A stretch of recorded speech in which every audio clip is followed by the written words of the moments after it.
Okay. So banishing conceit and bringing forward more humility. What a concept. But like I said, I think humility or conceit actually killed my father. But he would still be alive, maybe still be alive today if he hadn't had some arrogance. So I'm going to use the word arrogance and conceit interchangeably. And back in December, well, the last few months he was acting not as energetic before he died as he was normally. And I kept saying, something's wrong with you. We need to get a full workup. And he was like, I'm fit as a fiddle. He's Arabic or Arab. And, he was, there's nothing wrong with me. I'm stronger than you, anyhow. So then, as usual, arrogant self. And then he fell in December. I brought him to the hospital, and they said he had a heart event. And so they kept him in the hospital for several days, and they were doing all kinds of tests. They couldn't figure out what was wrong with him. They had another test that they wanted to run, and he refused. He said, there's nothing wrong with me. You people are crazy. Anyhow, so he left the hospital. That was in December, right before Christmas, and then he died of a massive heart attack in March. That they said he probably had the blockage back in December. That's what happened, but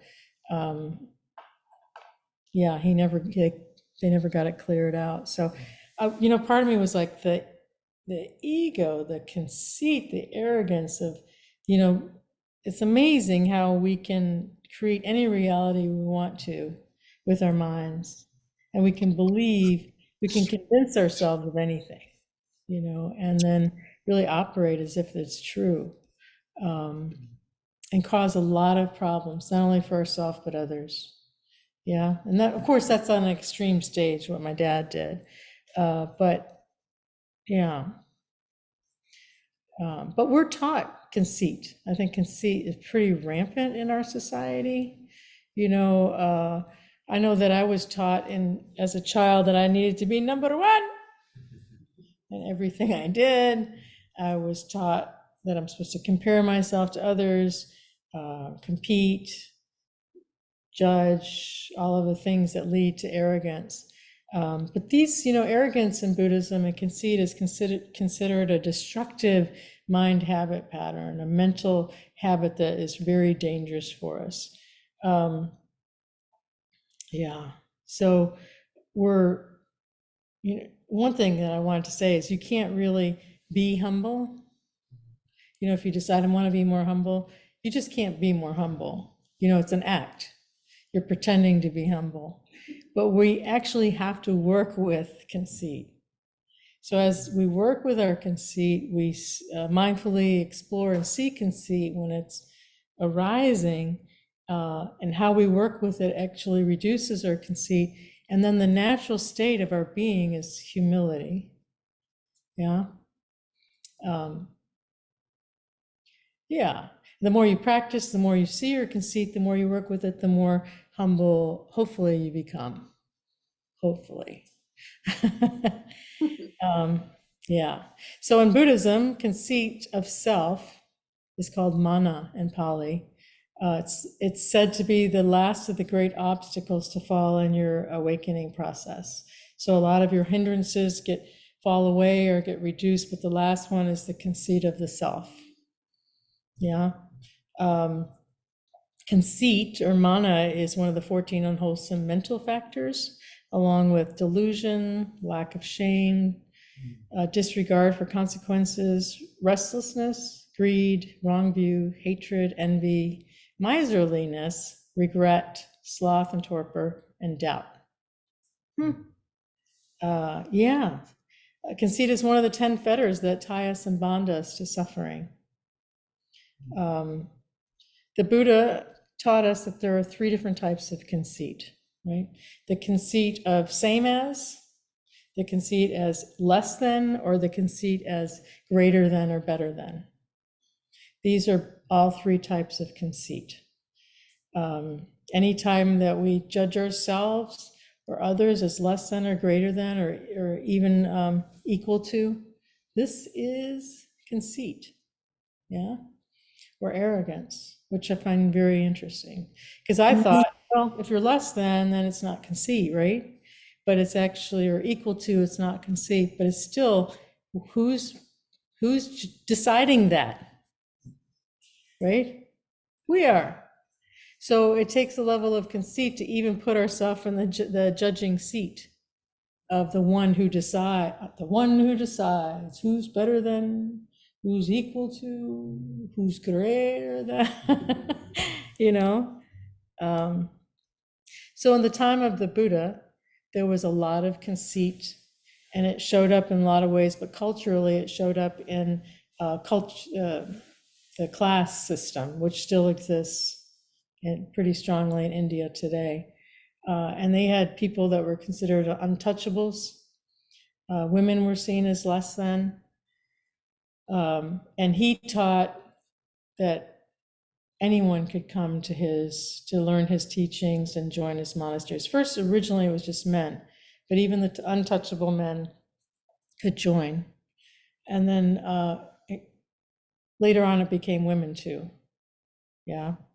And he would actually, in order to help people who thought they were greater than because they were of a higher class, he would have the higher class monastics actually serving the untouchables to reduce their conceit. So if they came and complained, I don't want to eat with or sit with, or he would say, okay, now you're serving them. Yeah. Yeah. So, when you pay attention mindfully to the mind, and when you're just sitting and being with things as they are, you notice that the body relaxes, it softens, everything feels natural and good. And then all of a sudden, comparing mind comes in, evaluating, judging, right? Those kind of mental states come in. What happens? What do you feel immediately? You go from feeling expansive and relaxed to feeling contracted. It's painful to have these mental states. Fear, envy, jealousy, resentment spring from these patterns of comparing. And what do they do? When we think in these ways, who are we comparing and judging? Others against who? Ourselves, right? So these practices actually strengthen the sense of self, strengthen the sense of me, my, mine, right? We solidify and become encrusted around this identity or whoever we take ourselves to be, because we're trying to protect ourselves, we're trying to defend, we're trying to show who's greater than and better than, and pride is one of the main obstacles that causes conceit.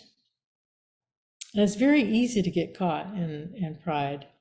I think we're conditioned a lot by society, conditioned by our families in certain ways. My family, I was really trained well on how to be conceited. I had wonderful conditioning on how to be conceited. And so a lot of my spiritual practice has been about coming up and seeing conceit, to become really good friends with judging mind and comparing mind and the desire. So conceit is really wrapped into the second noble truth of craving.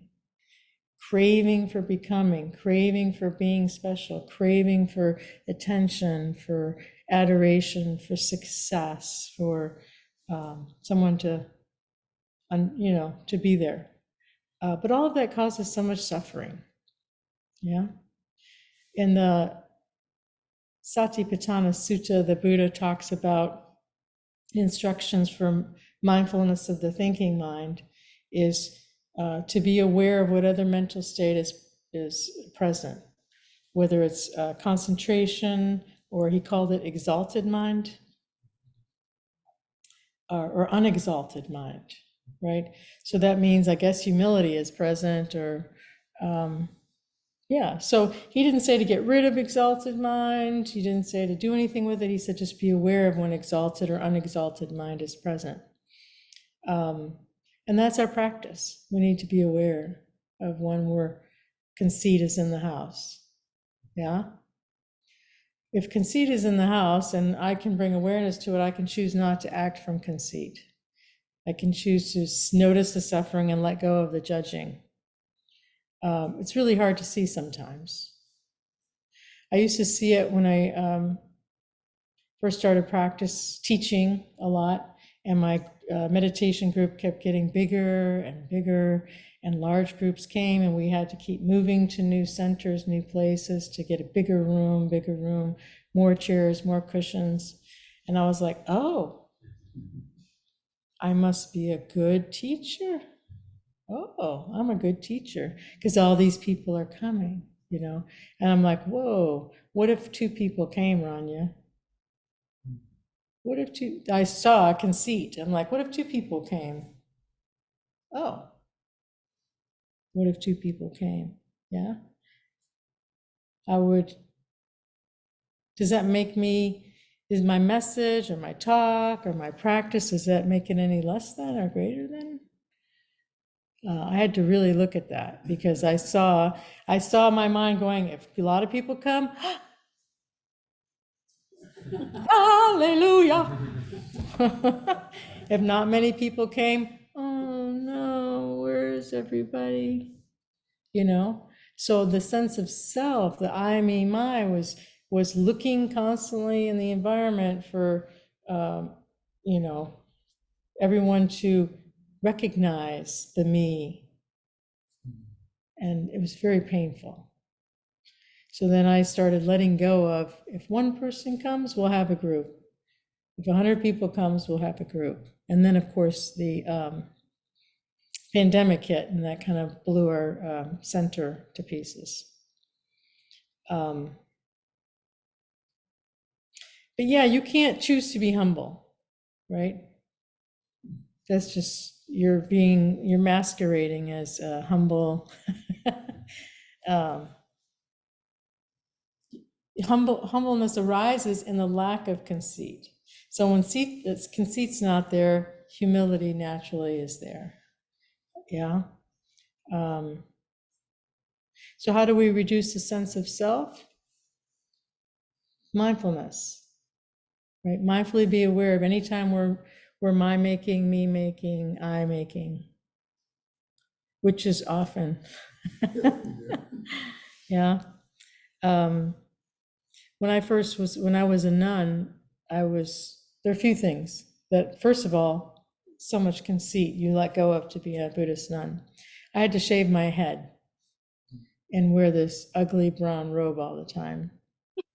And I was like, okay, I can let go and not wear any makeup and not beautify myself and whatever. But the biggest thing I was worried about, I was able to do all that, was that I had to bow every time I turned around. I had to bow to anyone who was higher ranking than me, when it was everybody. Yeah. And every time I went in the meditation hall, I had to bow to the Buddha, bow to the teacher when he comes in, bow to the higher, ranking people. It was a lot of bowing, but it was really good for reducing conceit. Yeah. So when you're bowing, I was trying to practice like true gratitude for their presence, for being able to learn from someone that's been doing something longer than me. It's a very humble gesture, bowing. So I knew this one girl I met in Denver. She helped out with the Buddhist conference that I was working in. And she was one of the people putting on the conference. And she had a different Buddhist teacher. And I said, well, what's your practice? She said, right now I'm supposed to do, I don't remember how many thousands of bows. That was her practice. And I said, and they do the kind of bow, the Tibetan, where they get down and they prostrate their whole body on the ground, and they, come back up, and then they stand back up and bow down and prostrate. And thousands, she's supposed to be doing thousands of bows. And I said, why? She said, my teacher said I'm too conceited. I need to bow a lot. Yeah. This is Thich Nhat Hanh. True love is the process of humility, of letting go of our individual ideas and notions to embrace and become one with another person or our entire community. When we're proud, we can easily be wounded. We are like tall, dry grasses that do not bend low in the face of the winds. Instead, they try to remain standing tall and in the process are broken to pieces. Our pride is an obstacle to developing our understanding, compassion, and boundless love. When we're humble, we have nothing to fear, nothing to lose. We easily flow with the circumstances that we find ourselves in and are endlessly open to learning, to practicing, and to transforming ourselves.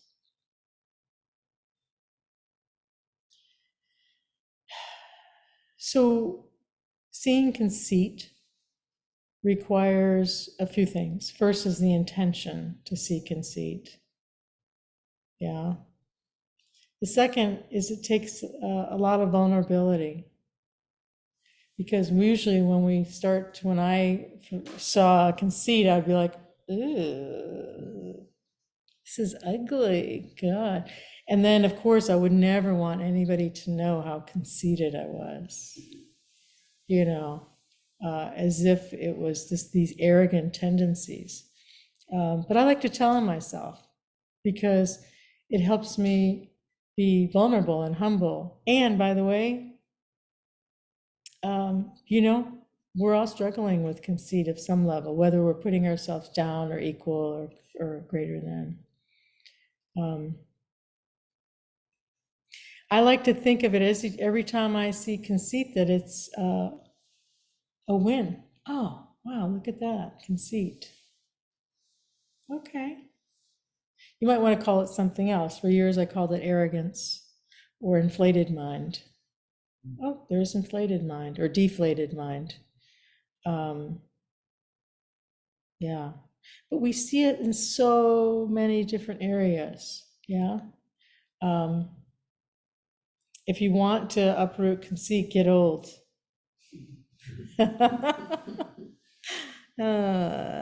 As I'm aging, I'm like, what is going on? Looking in the mirror. Hello. Where did those lines and sags come from? I don't remember inviting you in. Our body's constantly changing. We're never going to look the way that we did before. Here's Thanissaro Bhikkhu. Humility is, I don't know, is willingness to learn. That's what meant by the attitude of humility. A willingness to learn from the little things, no matter what they show themselves, how they show themselves. Humility requires being attentive, watchful, not assuming that you already know, that you're already good, realizing that there's always room for improvement. You have to delight in that fact, to delight in actually making the improvements, letting go of unskillful qualities of the mind, developing the skillful ones. Yeah. So we're trying to not take ourselves too seriously.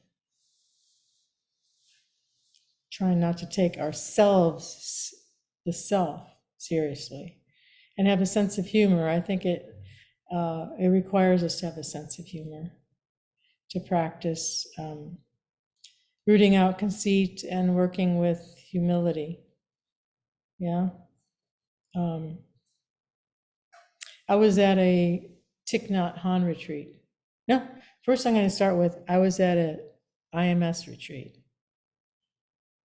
And, I'd already been teaching, but I just kind of go in quietly. If I see anybody I recognize, or say hello to everybody, and then do the retreat. And well, this one woman was holding court before the retreat and then afterwards. And then she was going into teaching. She was teaching people. And I'm like, who is this lady? I didn't recognize her as any of the teachers. And then she's telling people, I'm a teacher and I teach in Puerto Rico. And she was really conceited, And of course, my conceit saw her conceit. And I'm like, look at how conceited she is. Anyhow, So it can happen in spiritual circles. The most amount of conceit I've seen have actually been in spiritual circles. Well, no, probably politics. I don't know, but it can be anywhere. But it can be in spiritual circles as well. Just because someone's a great teacher doesn't mean that they're necessarily conceited. There was a great teacher in the time of the Buddha that a lot of the Udayan had a lot of what was his name? Chela Dusa or something. I'm trying to remember his name. It's here, it's in the 79 Middle Discourses. But Udayan was a student of this great spiritual master, and he came to argue with the Buddha. This is all of the suttas. They come to show up Buddha and tell him that Siddhartha, that their teacher is the best teacher, not him. And he either ignores them, or he humbly listens, or he asks them a bunch of questions and gets them tangled in their own words, and then they leave, or they join the Buddha in all these suttas. But this one, he said, my teacher's the greatest. And he said, what is your teacher? Buddha asked him, what does your teacher teach? He had heard of this great teacher. What is the crux of his teaching? And he said, he teaches, this is the perfect splendor. This is the perfect splendor, which is unsurpassed by any splendor higher or more sublime. And he's a great teacher. And he remembers all of his past lives, manifest past lives, and whatever. And the Buddha said, so what does he teach? He said, this is the perfect splendor. This is the perfect splendor. This is the most, unsurpassed, sublime. Yeah. And so the Buddha was like, well, what is this splendor? Right? And he kept asking questions, and finally the guy got so confused that he gave up his teacher and came and joined the Buddha. But yeah, he was asking all kinds of questions. Like, first of all, he was like, you're not telling me what this sublime splendor, this perfect splendor is. What is it? So the guy realized through all the Buddha's questions, he didn't even know what it was. Yeah. But that was a lot of the teachings back then, and still today. You'll see a lot of ego and abuses. I went to a Thich Nhat Hanh retreat once, and we were in a room. I had 10 other women in this room, bunk beds, and one lady was on the floor in the middle of the room. And we were supposed to be in silence most of the time, but they gave us a couple hours of talking a day. And I was like, okay, I can be in this room as long as there's silence, except for those couple hours a day. And nope, there wasn't any sign. They were talking away in the room till late at night. And this other woman was holding court too. And she was a Thich Nhat Hanh, she was a teacher in the Thich Nhat Hanh tradition. And